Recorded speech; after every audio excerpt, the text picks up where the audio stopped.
Não é a primeira vez que o governo americano enfrenta um shutdown. Por isso que a Thaís Herédia, nossa analista de economia, está de volta aqui para o estúdio para analisar esse contexto, mas principalmente lembrar de outros momentos em que os americanos já se viram diante desse problema e vivendo esse problema.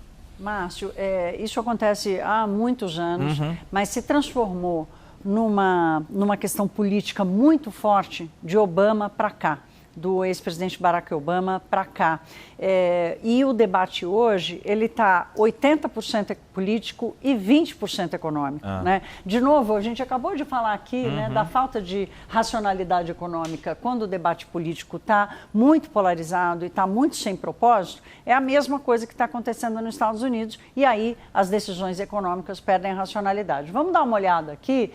Nos últimos 3 governos, o que aconteceu? O mais grave de todos, gente, disparado, foi lá em 2011, Barack Obama era o presidente e aqui a discussão não era sobre execução do orçamento, porque esse shutdown, se ele acontecer, ele vai se dar em função da execução do orçamento federal.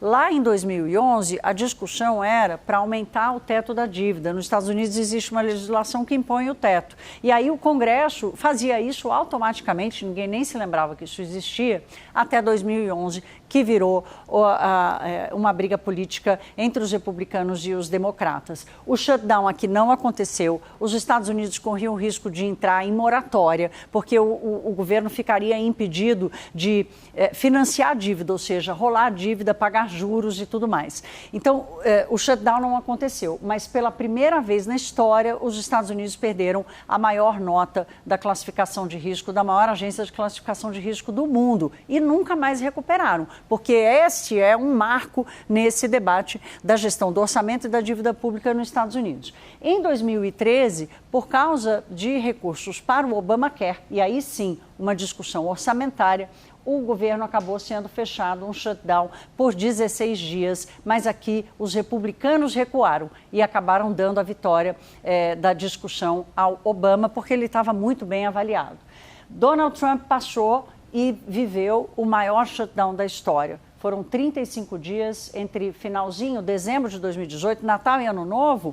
O governo federal não funcionou nos Estados Unidos entre 2018 e 2019. E a discussão era sobre o muro no México. Você lembra, Márcio? O presidente Trump, no seu primeiro mandato, tinha esse projeto do muro que custaria mais de 5 bilhões de dólares. E os democratas disseram, não vamos dar. Portanto, o Trump desafiou e, no final, ele acabou voltando. Ele abriu mão do dinheiro do muro para acomodar as demandas democratas, até porque, no seu primeiro governo, dentro da composição do seu governo, ainda tinha um secretariado com racionalidade econômica. Eu vou usar bastante esse termo, tudo indica, nos próximos anos.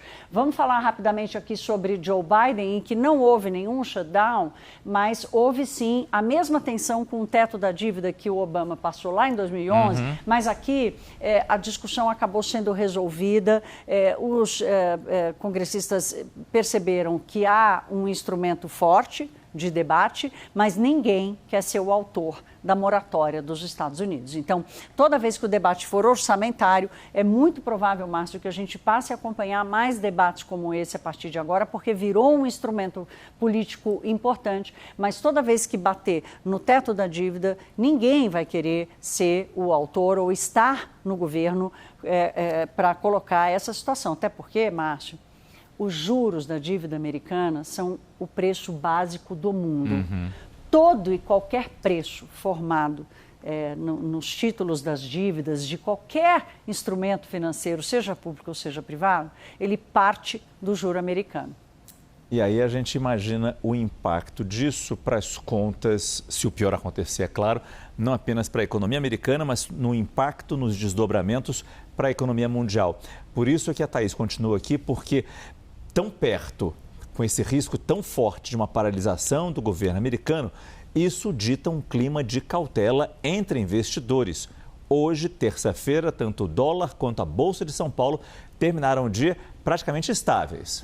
Hoje foi um dia de sentar e esperar para ver o que vai acontecer, né, Márcio? Dia 1º de outubro é quando começa o orçamento fiscal. Nos Estados Unidos tem um calendário diferente da gente. Nós somos 1º de janeiro e 31 de dezembro, eles são entre outubro de um ano e setembro do outro. E a preocupação do mercado hoje é ficar às escuras com dados estatísticos, que são da alçada do governo federal. Então, dados sobre mercado de trabalho, dados sobre inflação. Imagina isso. E aí, o medo do mercado se deu hoje por causa disso, porque nós temos um Banco Central nos Estados Unidos que está dependente desses dados para tomar decisão. Quer dizer, seria como se aqui no Brasil a gente não tivesse o IBGE. Exatamente. De uma hora para outra não tem o IBGE.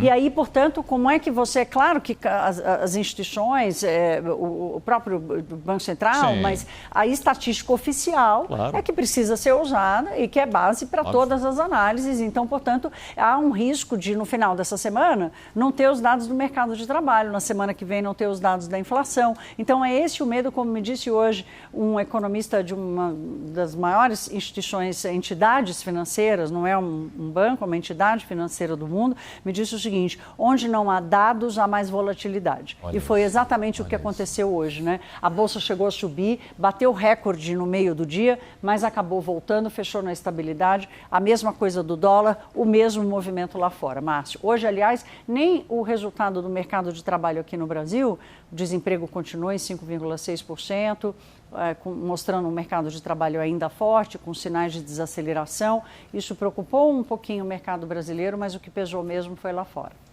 Bom, então repetindo, à meia-noite no horário de Washington, 1 da manhã no horário de Brasília. A gente vai saber se haverá ou não esse shutdown. Exato. Tudo pode acontecer, né, Márcio? Se no último segundo eles resolverem alguma coisa, mas o impasse político me parece muito mais forte dessa vez. Muito bom. Obrigado, Thaís Herédia.